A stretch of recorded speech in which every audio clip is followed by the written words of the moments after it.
یا سیدی یہ ارشاد فرمائیے کہ اگر بالفرض جہاز میں کسی ایسی چیز کا استعمال کر لیا جس کا استعمال کرنا درست یا جائز نہ تھا تو کیا عملے سے معافی مانگ لیں گے تو خلاصی ہو جائے گی؟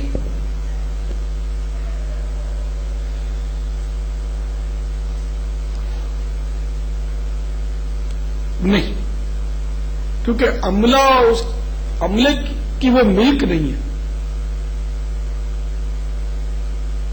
عملہ تو خود تصرف نہیں کر سکتا، اس کو جو کچھ اختیارات دیے اس سے بڑھ کر تصرف وہ کرے گا تو وہ بھی گناہ گار ہوگا. پتہ نہیں کیا کیا بعض عملے کے لوگ لے جاتے ہوں گے گھروں پر. تو اس کا تو یہی ہے کہ جو اس کا اصل مالک ہے یا ڈائریکٹر ہے جس کو وسیع اختیارات ہیں ان سے رجوع کیا جائے، ان سے معاف کروایا جائے یا اس کا تاوان اس کے سپرد کیا جائے. اگر کوئی چیز لی ہے اور ضائع ہو گئی اس سے بات کی جائے کہ یہ چیز ہم غلط فہمی میں لے گئے تھے یا ہمارے ہاتھ سے یہ نقصان ہو گیا تھا، آپ کی سیٹ ٹوٹ گئی تھی، فلاں ہو گیا تھا، تو اس کا جو بھی خرچہ ہوتا ہے ہم سے آپ قبول کر لیں. حل ارشاد فرمائیں. اس میں زیادہ سختی نہیں، اتنی معمولی اشیاء کے لیے بھی کیا معاف کروانے کے لیے اتنے حرج اٹھانے پڑیں گے؟ معمولی کی تعریف آپ سے سیکھنی پڑے گی کہ معمولی کس کو بولتے ہیں. اگر یہ معمولی ہے تو ٹھیک ہے، اگر آپ کو چمچ معمولی لگتا ہے کسی کا اٹھا جانا تو اس کی اجازت ملے گی، تو پھر آپ پلیٹ پر ہاتھ مارو گے، پلیٹ بھی تو معمولی ہے. پھر آپ بولو گے اب یہ سارا ہی سیٹ ہے برتنوں کا، معمولی تو یہ اربوں پتی لوگ ہوتے ہیں جہاز والے، ان کو کیا کمی ہے، تو سارے برتن سمیٹ کے لے چلیں گے.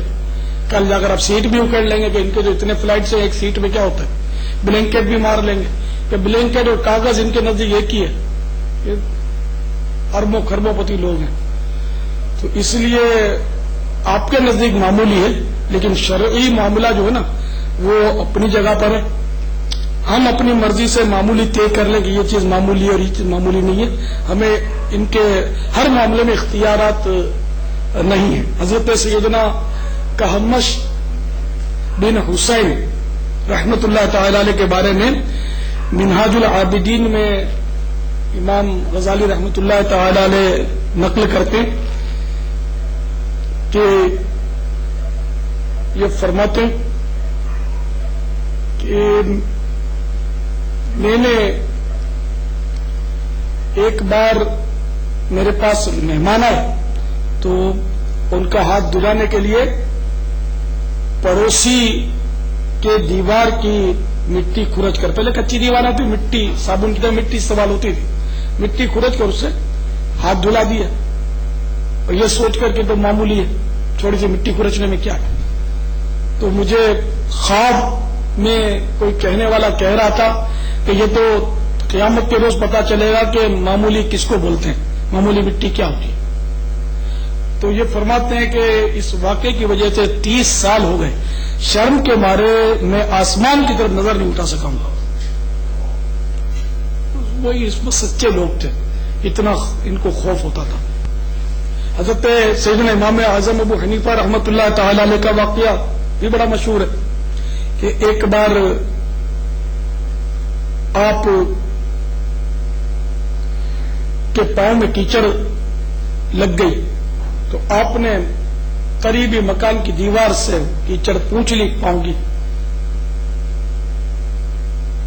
پھر آپ سوچ میں پڑ گئے کہ یہ میں نے کیا کر دیا، کسی کی دیوار میں نے کیچڑ آلود کر دی. اب اگر اس کو صاف کرتا ہوں تو اس کی مٹی اکھڑ جائے گی، وہی کچی دیواریں ہوتی تھی نا، مٹی اکھڑ جائے گی تو یہ اس کی دیوار کو نقصان ہوگا. یوں ہی چھوڑتا ہوں تو اس کی دیوار کو میں نے بدنما کر دیا، اب ہوگا کیا.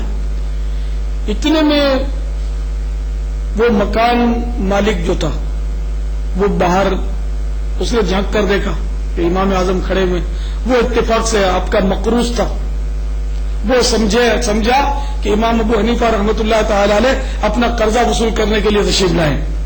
تو وہ باہر آیا اور گھبرا کر اس نے منت کی کہ حضور وہ معذرت خواہ، وہ غیر مسلم تھا، غالباً آتش پرست تھا یا یہودی تھا.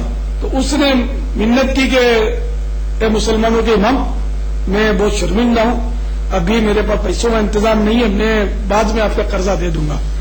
تو امام اعظم رحمت اللہ تعالی علیہ فرماتے ہیں کہ بھائی میں قرضہ لینے تھوڑے ہی آیا ہوں، میں تو یہ پاؤں کیچڑ سے سن گیا، میں نے تمہاری دیوار سے اس کو صاف کر لیا، اب دیوار صاف کرتا ہوں تو مٹی بھی ساتھ اکڑتی ہے، دیواروں کو نقصان پہنچتا ہے، اور اگر صاف نہیں کرتا تمہاری دیوار بدنما ہوئی جا رہی ہے، تو اس مخمسے میں ہوں، اس فکر میں ہوں۔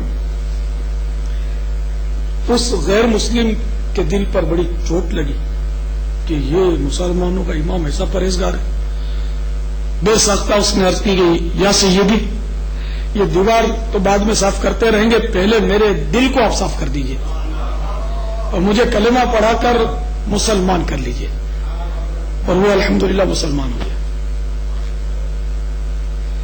جس کو سائل محترم نے معمولی کہا سوالت کے طور پر، تو دیکھو یہ بظاہر معمولی یہ کتنا غیر معمولی کارنامہ بنا دیا امام صاحب کا، اور کتابوں میں آ گیا، اور اتنی صدیاں بیت گئی اور ہم فخریہ کہتے کہ ہمارا امام ایسا تھا، ہم نے ٹھوکر نہیں کھائی کہ پڑے ہیں در پر، ہم نے دنیا اسی در کے لیے ٹھکرائی ہے۔